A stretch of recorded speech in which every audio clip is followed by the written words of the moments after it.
کا ہلاک الناس فی ثلاث الکبر والحرص والحسد، اگر یہ تین بیماریاں یا تین چیزیں انسان کے اندر آ جائیں گی تو ان تینوں کی وجہ سے انسان ہلاک ہو جائے گا۔ پہلا جو مسئلہ ہے وہ ہے کبر کا، وہ ہے ایگو کا، ایگو سے بچنا ہے، غرور سے بچنا ہے، تکبر سے بچنا ہے۔ دیکھیں ایگو اگر انسان میں آ جائے تو انسان ہلاک ہو جائے گا۔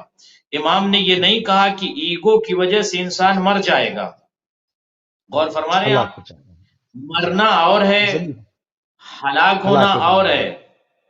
جس طرح سے جس طرح سے جناب عمر نے یہ فرمایا تھا کہ لولا علی لہلک عمر، اگر علی نہ ہوتے تو عمر ہلاک ہو جاتا۔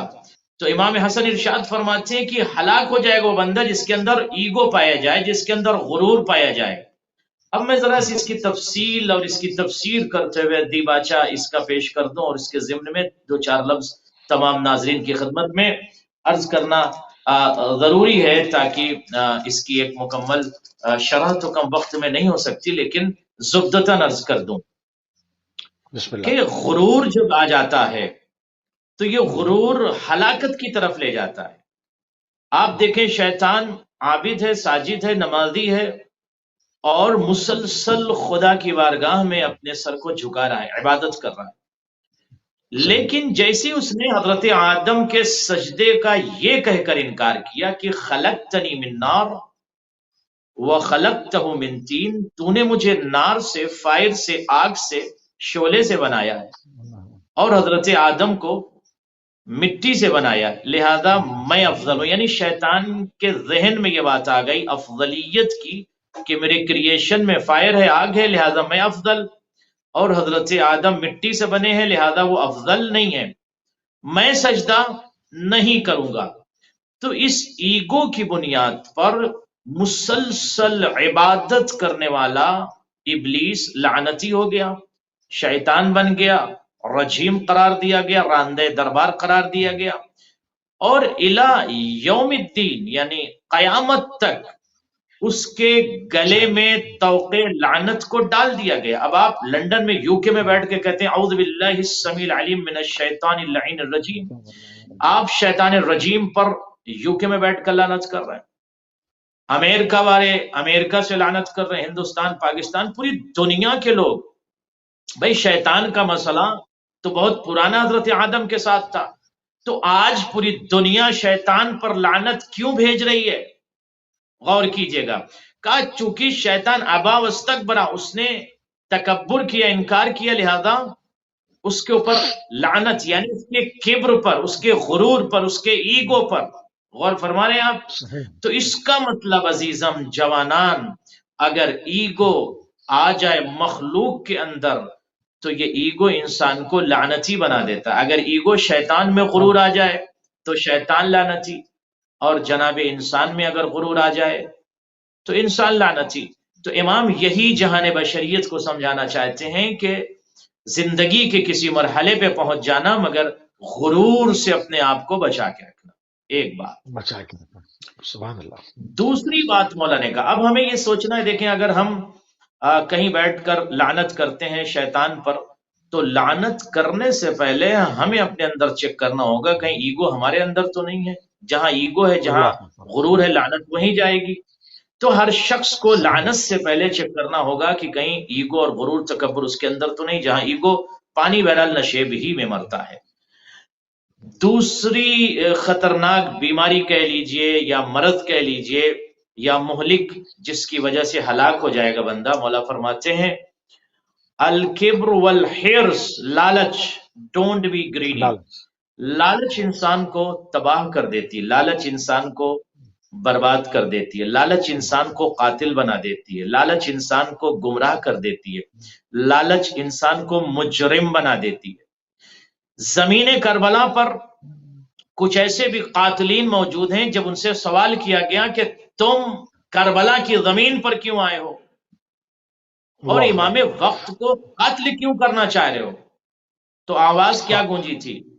کچھ کی آواز یہ تھی کہ ملک رائے چاہیے، تو اس کا مطلب یہ ہے کہ لالچ یعنی ملک کے رائے کی لالچ کی وجہ سے اس شخصیت کو، اس امام کو، اس معصوم کو، اس حجت خدا کو جس کے ہے میں اسلام کا حسن ہے، جس کے سین میں اسلام کی سلامتی ہے، جس کے یہ میں اسلام کی یاری ہے، جس کے نون میں نظام مصطفیٰ کا جلوہ ہے، اس شخصیت کو، اس نمائندہ الہی کو زمین کربلا پر لالچ کی بنیاد پر، تو اس کا مطلب ہلاکت ہے نا، لالچ ہلاکت کی طرف لے کر آ گئی۔ تو لالچ جیسی بیماری سے جہان انسانیت کو بچنا امام حسن کا یہ دوسرا پیغام۔ تیسرا اہم مسئلہ وہ ہے حسد کا۔ حسد جو ہے انسان کو مارتا نہیں ہے، صرف ہلاک کر دیتا ہے۔ یہ قلب عباس کا جملہ نہیں ہے، بلکہ امام وقت، امام کائنات، معصوم کائنات، حجت کائنات، مفسر کائنات، نور کائنات، تعزیز کائنات، تبجیل کائنات، توقیر کائنات، حضرت امام حسن علیہ السلام کا یہ جملہ ہے۔ لہذا ہمیں بہتر طریقے سے سمجھنے کی ضرورت ہے کہ وہ شخصیت ارشاد فرما رہی ہے کہ جس کے زبان پر، لسان پر، کلام پر، بیان پر، گفتگو پر، سینگ پر اسرار الہی، راز الہی، آیت الہی، ارادہ الہی کا پہرا ہے، وہ شخصیت کلام کر رہی ہے کہ جہان بشریت کو لالچ سے بچنا ہے۔ اور تیسری خطرناک چیز ہے وہ ہے کیا؟ حسد۔ حسد جو ہے انسان کو مارتا نہیں، ہلاک کر دیتا ہے، ہلاک کر دیتا ہے۔ جی ہاں، حسد ہلاک کر دیتا ہے۔ اب اگر ایک انسان حاجی ہے، نمازی ہے، پرہیزگار ہے، مسلسل نماز پڑھ رہا ہے، حج بھی کر رہا ہے، مگر اگر اس کے اندر حسد آ جائے تو کیا وہ انسان جہنم میں جائے گا، ہلاک ہو جائے گا؟ جی ہاں، دلیل کیا ہے سنیے۔ الحسد یاکل الایمان کما تاکل النار الحطب۔ ناظرین اس فقرے کو، اس حدیث کو، اس پیغام کو، اس میسج کو غور سے سنیے گا، اور اپنی حیات کے دیباچے کو، اپنے زندگی کے شعبے کو، سیکشن کو، اپنی حیات کی کائنات کو بچانا ہے حسد سے۔ اگر حسد سے نہ بچائیے گا تو ہلاکت ہے۔ مرسل اعظم نے ارشاد فرمایا حسد ایمان کو کھا جاتا ہے۔ کیسے کھاتا ہے؟ جیسے آگ لکڑی کو کھا جاتا ہے۔ اگر آگ لگ جائے لکڑی میں تو لکڑی کا وجود ختم ہو جاتا ہے۔ تو میں زبدتاً یہ جملہ عرض کر دوں، مزید تفسیر اور تشریح میں نہیں جاؤں گا۔ تو اگر حسد دل میں آ جائے، مملکت ایمان میں اگر حسد آ جائے تو ایمان تو ختم ہو جائے گا نا، ایمان تو جل جائے گا نا۔ جب ایمان ختم ہو جائے گا تو انسان ہو گیا بے ایمان، اور جب بے ایمان ہو گیا تو کہاں جائے گا؟ جہنم میں جائے گا۔ تو نماز، نہ روزہ، نہ حج، نہ زکوٰۃ، نہ خمس، کوئی عمل اس کا قابل قبول نہیں ہوگا حسد کی بنیاد پر۔ تو یہ تین چیزیں ہیں۔ پہلا جو مرض ہے وہ ہے کبر، بشر کو بچنا ہے غرور سے، ایگو سے، دوسرے لالچ، اور تیسرے حسد سے بچنا ہے، ورنہ ان تینوں کی وجہ سے بشر ہلاک ہو جائے گا، تباہ ہو جائے گا، برباد ہو جائے گا۔ جی بالکل صحیح ہے۔ عالمی پیغام امام حسن مجتبی علیہ السلام کا جناب علامہ سید قلب بس آپ پیش فرما رہے تھے، اور ساتھ میں جو ہمارے ساتھ کالرز آئے ان کی خدمت میں عرض کر دیں کہ تھوڑا سا ہولڈ فرما لیا کریں، تو پھر آپ کو پروگرام میں شامل کیا جائے گا، کیونکہ بیچ میں سے قبلہ کی بات کو روکنا مناسب نہیں ہے۔ تھوڑا سا ہولڈ فرما لیں تاکہ آپ کے سوالوں کو بھی پروگرام میں شامل کیا جائے، اور جو لوگ شامل ہونا چاہتے ہیں وہ موضوع کے مطابق آئیں گے تو ان کے سوالوں کو اور کالز کو بھی شامل کیا جائے گا۔ قبلہ تھوڑا سا آگے بڑھتے ہیں، اور امام حسن مجتبی علیہ السلام نے جو جناب خضر کے سوالوں کے جواب دیے، اس کی کیا، اس حوالے سے کیا فرمائیں گے آپ؟ اس کی کیا تفاصیل ہیں؟ جزاکم اللہ خیر الجزا۔ یہ بہت ہی اہم واقعہ ہے، اور میں یہ سمجھتا ہوں کہ اس پر جہاں امت کو یا امت اسلامیہ کو اور دنیا کے تمام لوگوں کو غور کرنے کی ضرورت ہے کہ ہم ہمیشہ یہ عرض کرتے ہیں اور عرض کرتے رہیں گے کہ معصوم امام زمین پر آ کر امام نہیں بنتے، بلکہ منصوص من اللہ وہ ہوتے ہیں، اور خلقتاً معصوم ہوتا ہے، خلقتاً معصوم امام ہوتا ہے، اور امام جو ہے وہ معصوم ہوتا ہے، زمین پر آ کر کوئی امام نہیں بنتا۔ امام حسن علیہ السلام کی عمر تقریباً 4 یا 5 سال کی ہے۔ کتنی عمر ہے امام حسن کی؟ 4 یا 5 سال کی عمر ہے۔ نبیوں کا سلطان و سردار، سلطان انبیاء، جلال انبیاء، سرکار انبیاء، زبدہ جمال کائنات مسجد نبوی میں تشریف فرما تھے۔ صحیح شمع رسالت کے پروانے بھی وہاں بیٹھے ہوئے تھے، اصحاب و انصار بھی بیٹھے ہوئے تھے۔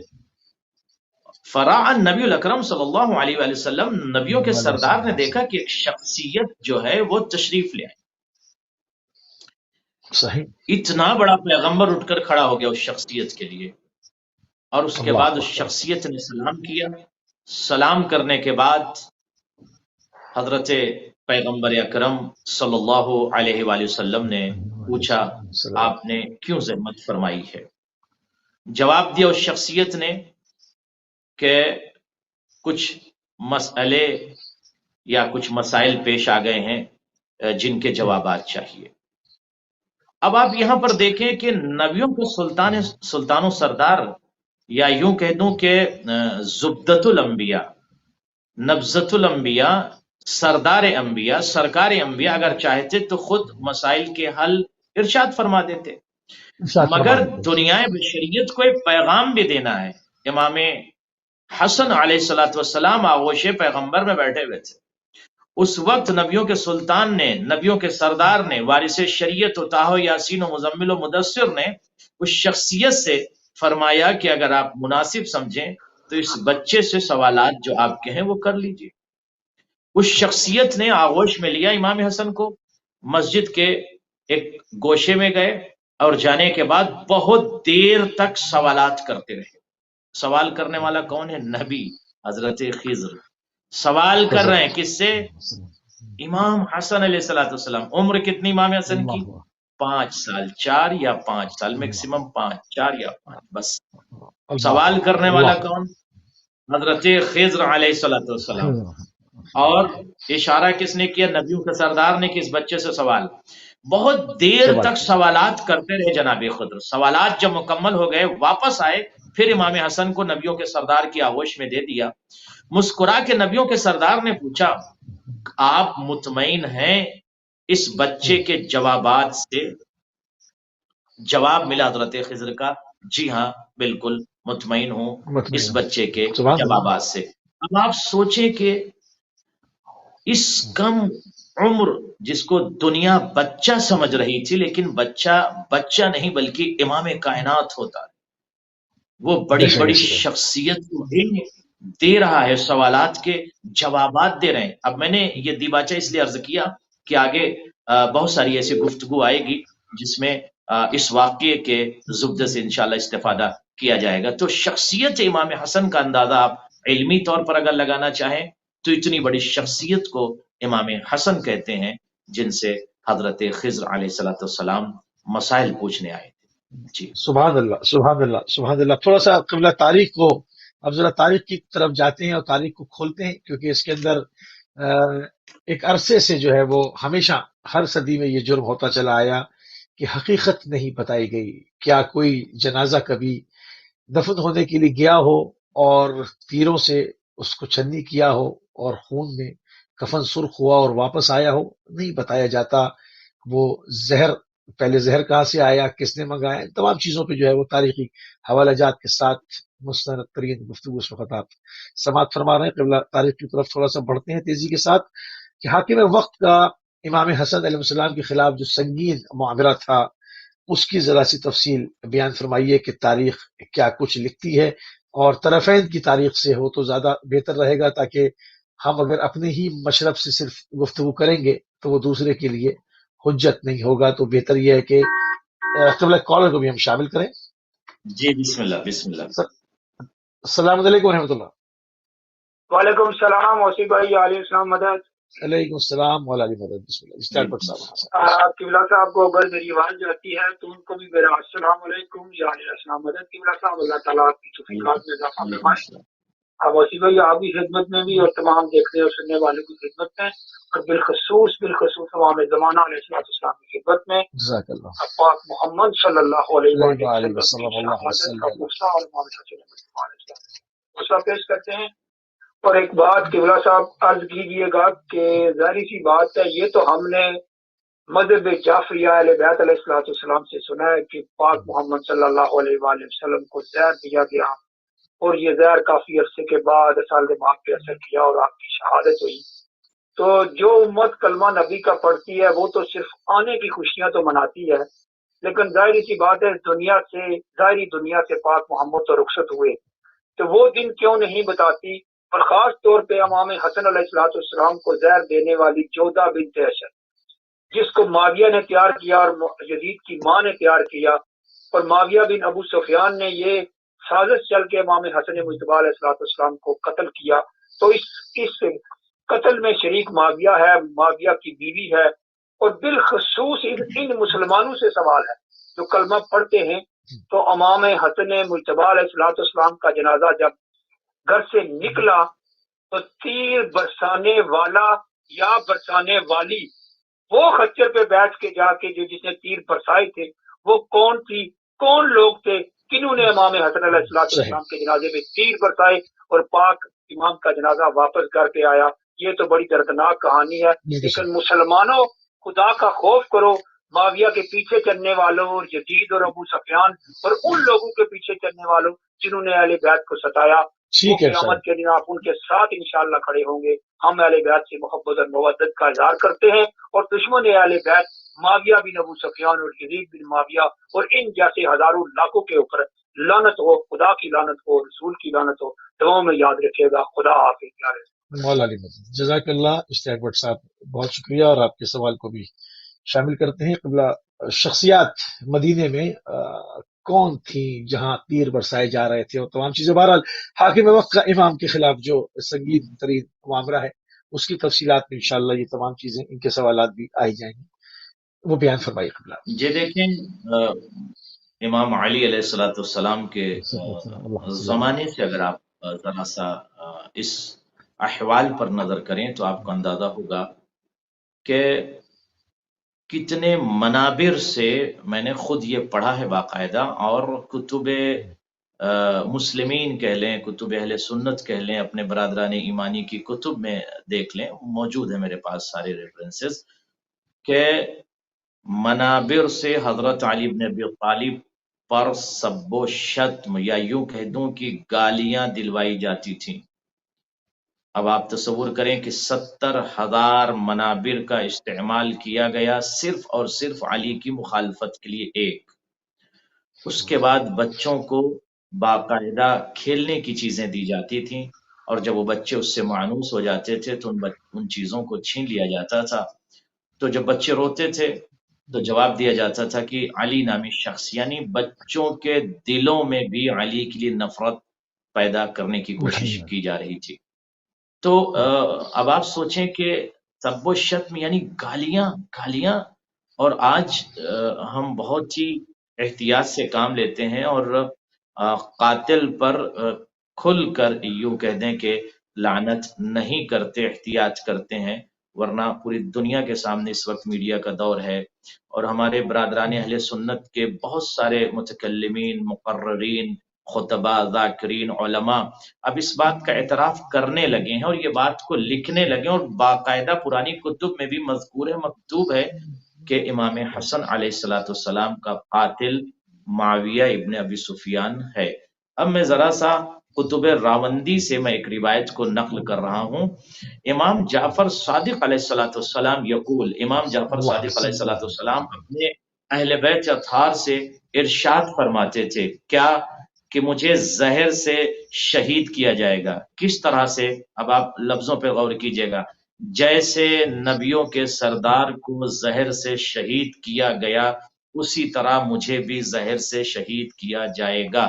اس کا مطلب رسول اللہ کی بھی وفات نہیں، شہادت ہے۔ اب آپ معاملہ پر ذرا غور کر لیجئے، سازشوں پر غور کر لیجئے۔ ولایت کا جب اعلان ہوا غدیر میں، وہاں سے کس طرح سے منافقین نے دشمنی کی اور کس طرح سے نبیوں کے سلطان و سردار کو قتل کر ڈالا زہر کے ذریعے۔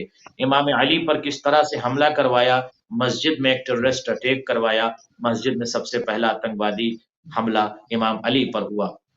اب آپ تمام مناظر کو دماغ میں رکھیں، ذہن میں رکھیں، تمام ناظرین کی خدمت میں عرض کر رہا ہوں کہ ذرا سا اس پر غور فرما لیں۔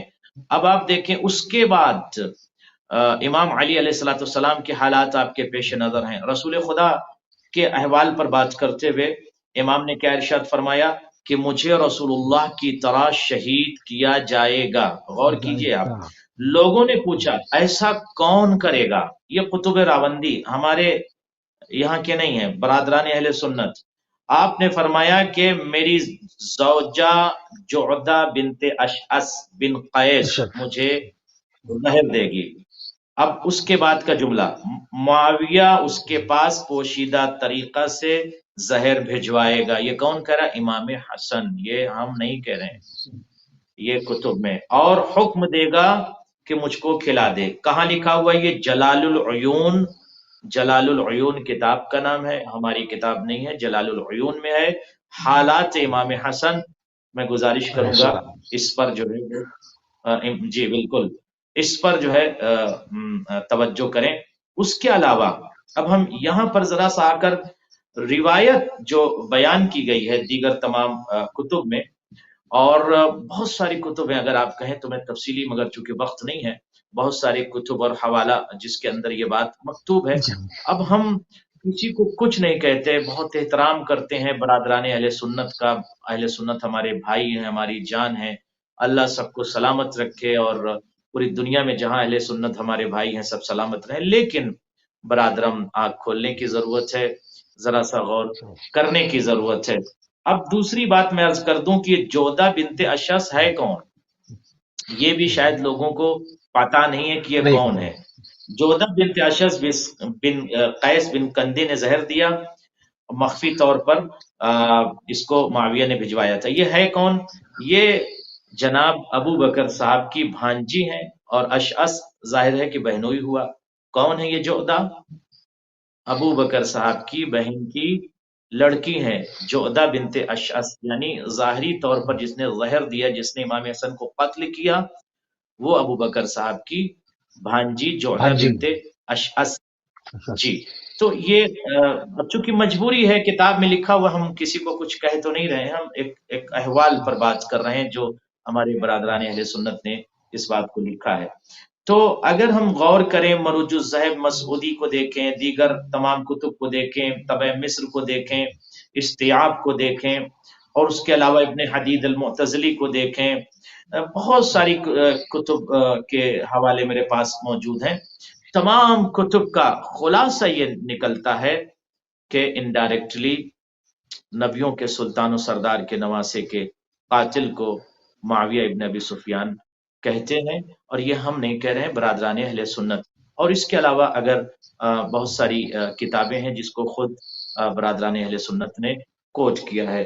اب بات آ گئی کہ سازشیں امام کے خلاف جو سازشیں ہو رہی تھی، اس پر آپ غور کریں تو دولت کا بھرپور استعمال کیا جا رہا تھا. اچھا، یعنی وہ جو دولت کا جی پیس ٹریٹی سائن ہوئی تھی اس دور میں، کیا اس کی کسی بھی شق کے اوپر عمل نہیں کیا گیا؟ ساری وائلیٹ ہوئی ہیں؟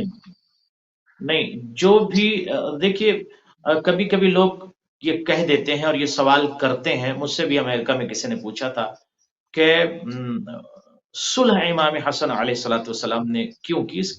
اس کا تفصیلی جواب ہے اور تفصیل طلب جواب ہے، لیکن میں اس کا ایک خلاصہ عرض کر دوں کہ حالات ایسے تھے کہ امام علیہ الصلوۃ والسلام کے مخلصین بہت کم تھے. زیادہ تر افراد کو معاویہ ابن ابی سفیان نے دولت کے ذریعے سے خرید لیا تھا، اور اکثر شیعان علی کو قتل کرا دیا تھا، قید کرا دیا تھا. یہ میں نہیں کہہ رہا ہوں، خود کتب کہہ رہی ہے، تواریخ عرب کہہ رہی ہے. ابن عساکر کو پڑھ لیجئے، دیگر کتب کو پڑھ لیجئے، ہمارے برادران اہل سنت کی کتب کو پڑھ لیجئے. ہمارے بھائی اہل سنت خود یہ ارشاد فرماتے ہیں کہ حاکم شام نے، ابو سفیان کے فرزند نے، یزید کے باپ نے شیعان علی کا قتل کروایا، اور اس کے علاوہ زیادہ تر لوگوں کو دولت سے خرید لیا تھا. کسی کو شمشیر کے نیچے رکھ لیا، کسی کو مسجون کر دیا. تو حالات ایسے تھے کہ صرف چند افراد تھے. اور اگر آپ ذرا دیباچے پہ غور کر لیں، حجر بن عدی الکندی کون ہے؟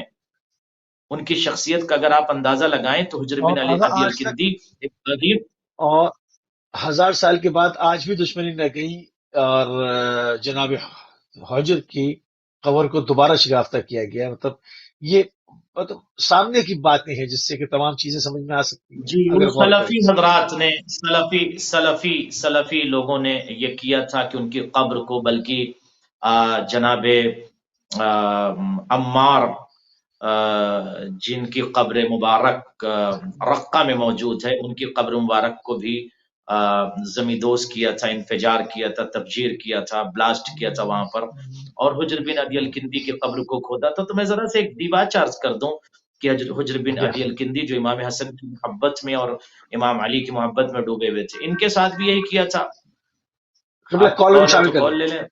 جی بسم اللہ۔ السلام علیکم ورحمۃ اللہ۔ السلام علیکم ورحمۃ اللہ۔ السلام علیکم جی رحمت جی کون میرے بھائی، کہاں سے؟ جی پاکستان سے۔ السلام علیکم جی، آپ کو اور علامہ صاحب کو سلام پیش کرتا ہوں۔ علیکم السلام ورحمۃ اللہ، فرمائیے میرے بھائی۔ جی بھائی، میں تو ابھی بالکل تازہ استقامت میں آیا ہوں کجافیہ میں۔ اچھا ماشاء اللہ۔ تو میں نے کچھ سوال میرا یہ ہے کہ یہ بتائیں جو یہ قرآن کی آیت ہے اصحاب الجنہ اور اصحاب النار، اس کے بارے میں تھوڑی سی روشنی ڈال۔ اصحاب الجنہ و اصحاب النار۔ جی جی اچھا ٹھیک ہے، کس سے مراد کیا آپ یہ جاننا چاہتے ہیں؟ جی جی، بڑی مہربانی۔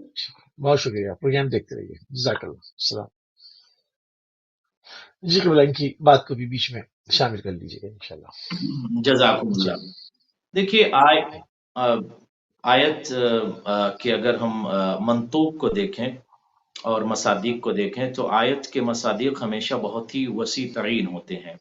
آیت ہمیشہ جو ہے وہ کبھی کبھی کسی ایک فرد کے لیے نہیں ہوتی، بلکہ تمام اس مصادیق کو اپنے وجود میں سمیٹ لیتی ہے۔ فرض کیجئے کہ اصحاب الجنت ہے، تو اصحاب الجنت یعنی جنت کے افراد، وہ افراد جو جنتی ہیں، وہ افراد جو صراط اہل بیت پر یا صراط مستقیم پر ثابت قدم ہیں، ظاہر ہے کہ وہ اصحاب جنت یعنی جنت والے لوگ ہیں۔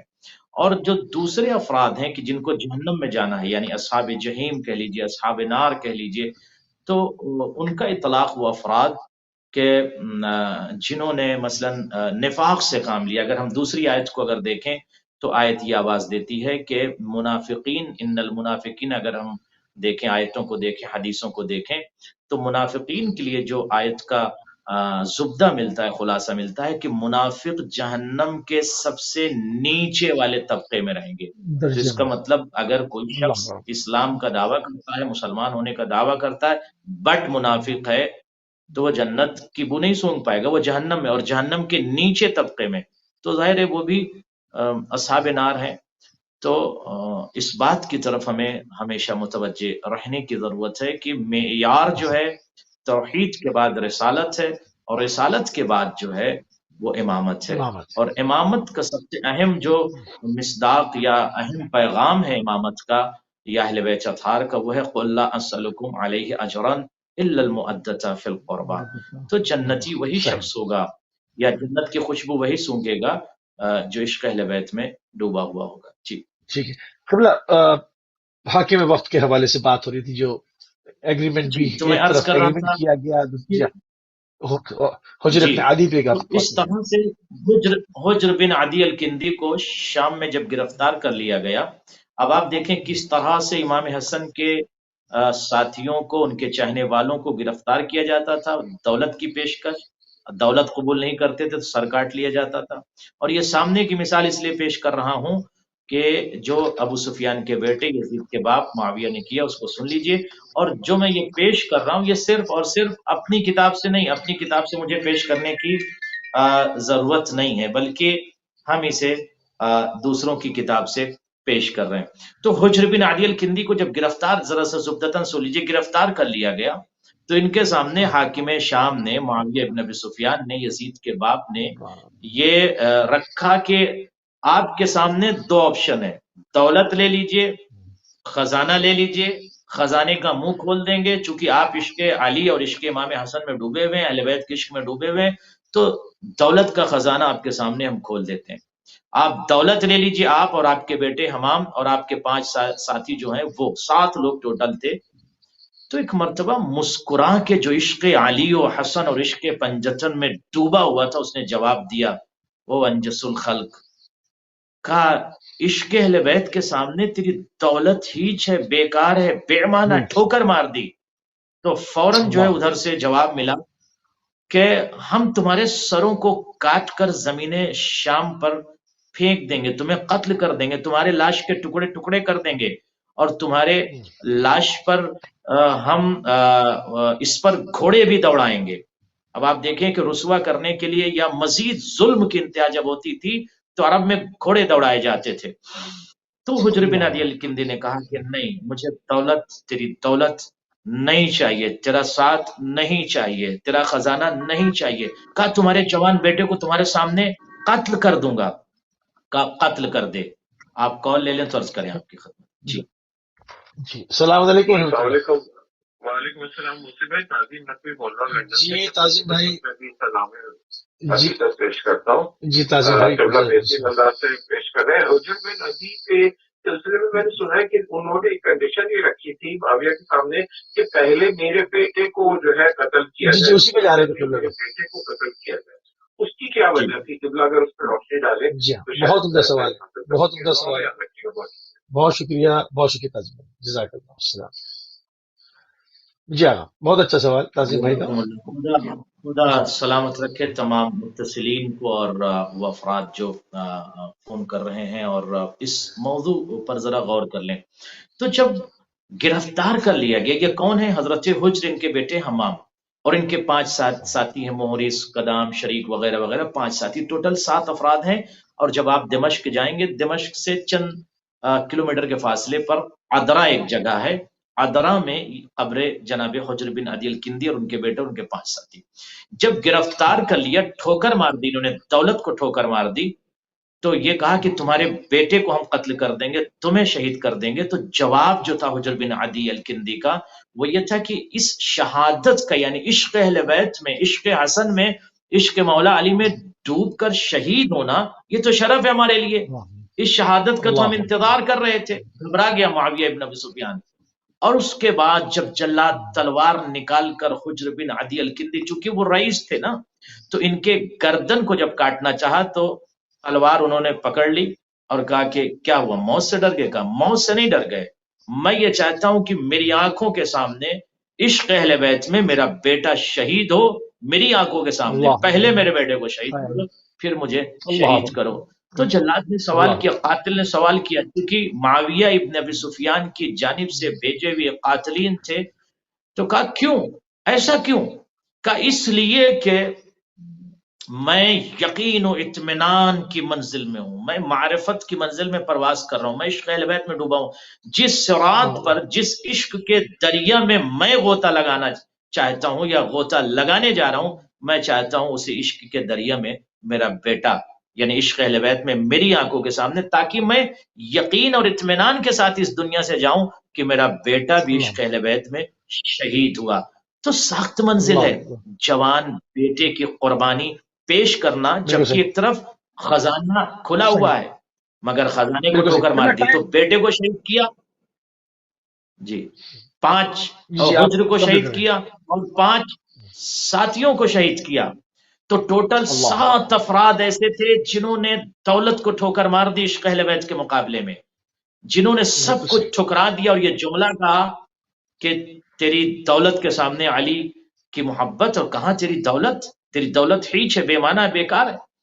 اب ایک جملہ میں جو عرض کرنا چاہتا ہوں، یعنی یہ عشق میں ڈوب کر جو حجر نے قربانی پیش کی، اس کے لیے جملہ جو پیش کر رہا ہوں کہ شام میں چونکہ میں 17 سال رہا ہوں، تو عرب علماء یہ ارشاد فرماتے ہیں، میں نے کتاب میں بذات خود میں نے نہیں پڑھا اس لیے میں عرض کر رہا ہوں، مگر علماء عرب کے مومنین یہ کہتے ہیں، شام کے مومنین عرب علماء یہ کہتے ہیں کہ یہ جملہ بہت مشہور ہے علی کی بیٹی کا، کہ میرے زائرین جب آپ شام آئیں تو میرے چچا حجر بن عدی الکندی کو سلام کرنے ضرور جائیں۔ تو آپ دیکھیں علی کی بیٹی جس شخصیت کو سلام کرے، اس شخصیت کو حجر بن عدی الکندی کہتے ہیں۔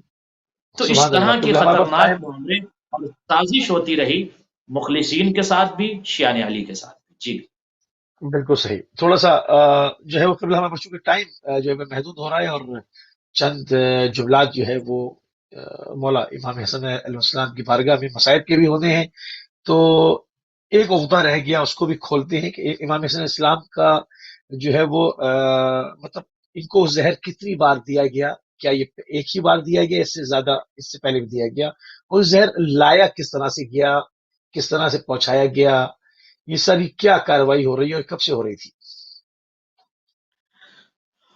دیکھیے، جب امام علی کو علیہ الصلوۃ والسلام کو قتل کرنے میں ابو سفیان کا بیٹا کامیاب ہو گیا، قتل کروانے میں یا قتل کرنے میں انڈائریکٹلی، اس کے بعد جو ہے امام علی کی شہادت کے بعد امام حسن علیہ الصلوۃ والسلام کو قتل کرنے اور کچھ اور افراد کو قتل کرنے کی جی پلاننگ ہونے لگی. جی آپ کال لیں. قبلہ کال لے لو. جی السلام علیکم ورحمۃ اللہ. وعلیکم السلام وسیع بھائی، علیکم مدد. جی مولا علی. بس ایک بات کہنی تھی قبلہ صاحب کی خدمت میں، ماشاء اللہ اللہ تعالیٰ کی توفیقات میں اضافہ فرمائے. جناب حجر بن علی کی بات کی تو میری آنکھیں تر ہو گئی. قبلہ صاحب میں پتہ نہیں کتنے سال پہلے کی بات ہے، بالکل میری چھوٹی بچی تھی، شاید 4 سے 5 سال کی. اسے ایک تکلیف تھی ادھر یو کے میں، تو جب ہم فیملی لے کے گئے تو ہم جب وہاں حاضری دی جناب حجر بن علی، تو کسی سیدزادی یا وہ اٹھتے تھی جو انہوں نے کہا کہ اس وقت قبلہ صاحب میں آپ کو بتاؤں کہ میرے اندر جو ہے نا سنیت تھی، میں سنی تھا، تھوڑا تھوڑا اس طرح گناہ تھا. تو کسی نے کہا کہ جناب حجر بن علی کی قبر مبارک کے ساتھ زنجیریں لگی ہوئی ہیں، شاید آپ میری تصدیق کریں گے، تو اس کے ساتھ اپنی بیٹی کو باندھ دو اور یہاں طواف کرتے رہو تو وہ بیماری. تو قبلہ صاحب یقین مانے، آج میری بیٹی ان کے صدقے سے 17 سال کی ہو گئی ہے. وہ واپس آ کے یو کے میں اس میں مبتلا نہیں ہوئی، نہ ڈاکٹر کہتے ہیں کہ یہ ختم ہو گئی. سبحان اللہ. یہ بڑے معجزے ہیں. یہ بتایا اس لیے جاتا ہے، یہ عقیدے کی بات ہوتی ہے کہ جس جناب حجر بن علی کو پاک بی بی زینب سلام اللہ کی جو آئے جاری وہ ان میرے چچا کو سلام کریں تو کیا رتبہ ہوگا. اللہ اکبر. سلام ہو جناب حجر پر. اللہ تعالیٰ آپ کو سلامت رکھے. جزاک اللہ. میری فیملی، میرے بچوں کے لیے دعا کیجیے گا، اللہ ہمیں اس سال جو آ رہا ہے نا کہ ہمیں حاضری صلی اللہ کی توفیق دے. بڑی کوشش کر رہے ہیں انشاءاللہ، وہ بھی ضرور انشاءاللہ دعا کیجیے گا. جزاک اللہ. جزاک اللہ مولا علی. جزاک اللہ.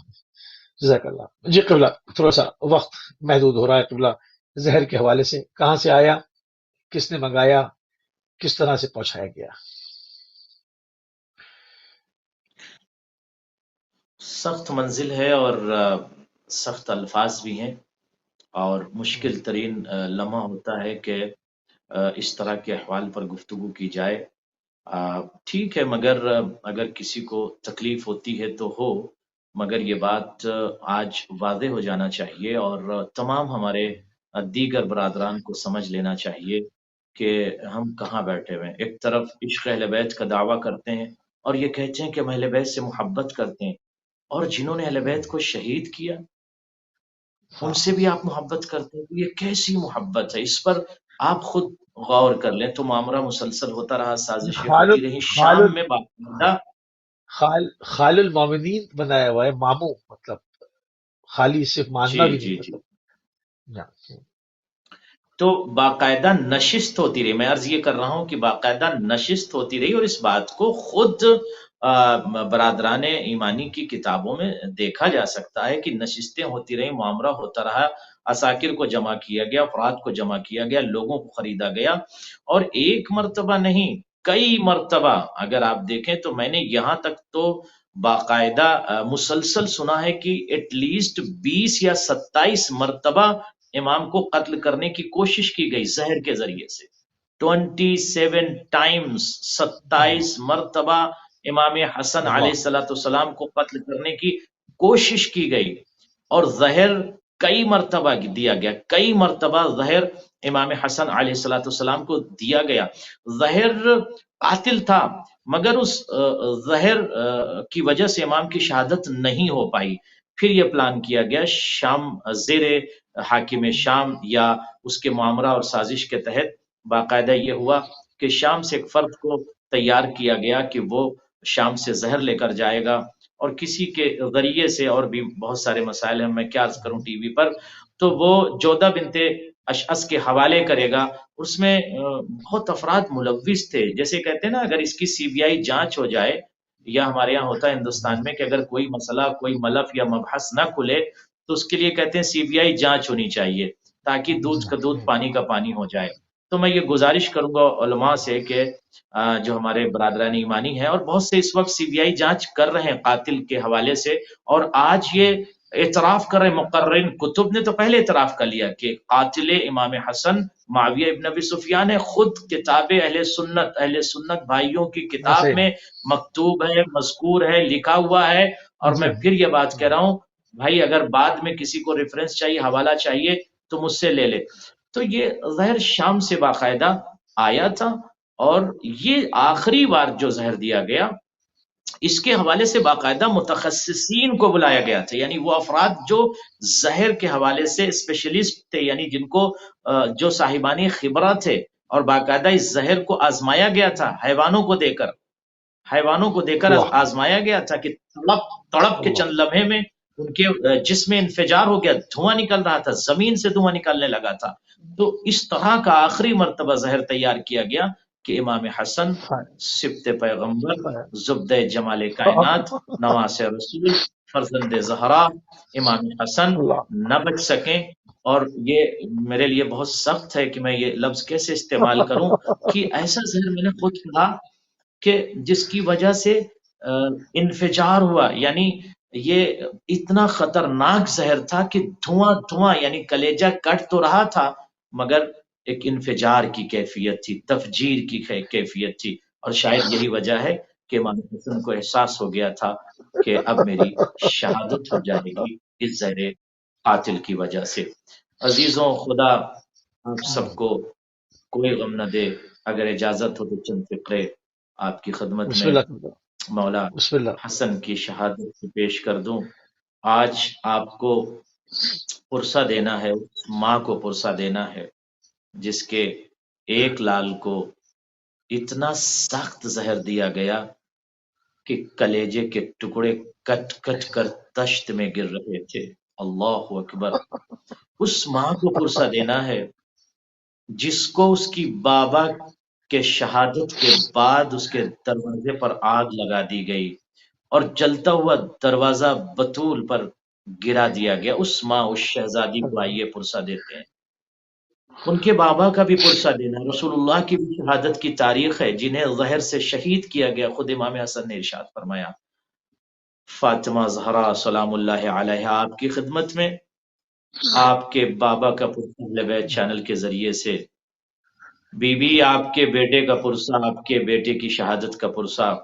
عزیزوں، جب امام حسن علیہ السلام، آپ ذرا تنہائی میں بیٹھ کے سوچیں، ایک روزے دار کو کھلانا، روزہ کوئی شخص رکھے ہوئے ہے تو صائم کو پانی پلانا کتنا ثواب ہے.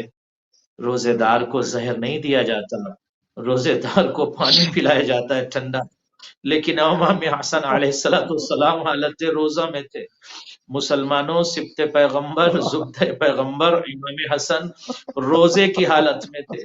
روزے کی حالت میں فرزند زہرا سلام اللہ علیہا کو زہر دیا گیا. جیسے امام حسن نے روزہ کھولا، امام نے کلیجہ پکڑ لیا اور کلیجہ پکڑ کر امام تڑپنے لگے. انفجار کلیجے میں ہونے لگا. امام نے جلدی سے تشت منگایا، اپنے بھائی حسین کو بلایا، بھیا حسین میرے پاس آؤ. اپنی بہن جناب زینب کو آواز دی، بہن زینب میرے پاس آؤ. اس کے بعد جب تشت منگایا گیا، اب امام حسن کھڑے تھے، بیٹھ گئے، کلیجہ پکڑ کے بیٹھ گئے. بہت دیر تک کوشش کی بیٹھنے کی، مگر جب بیٹھا نہ گیا تو امام لیٹ گئے. اب جب لیٹ گئے، چند لمحے میں امام کے کلیجے کے ٹکڑے کٹ کٹ کر امام نے جب قے کیا، الٹی کی، تو خون کے ساتھ کلیجے کے ٹکڑے گر رہے تھے. مسلمانوں، یہ امام حسن کا کلیجہ نہیں ہے صرف، یہ رسول اللہ کا کلیجہ ہے، یہ نبی کا کلیجہ ہے، یہ پیغمبر اکرم کا کلیجہ ہے، یہ مرسل آدم کے کلیجے کے ٹکڑے ہیں. زہر امام حسن کو نہیں ہے بلکہ رسول اللہ کا بھی قاتل ہے. اللہ اکبر. جب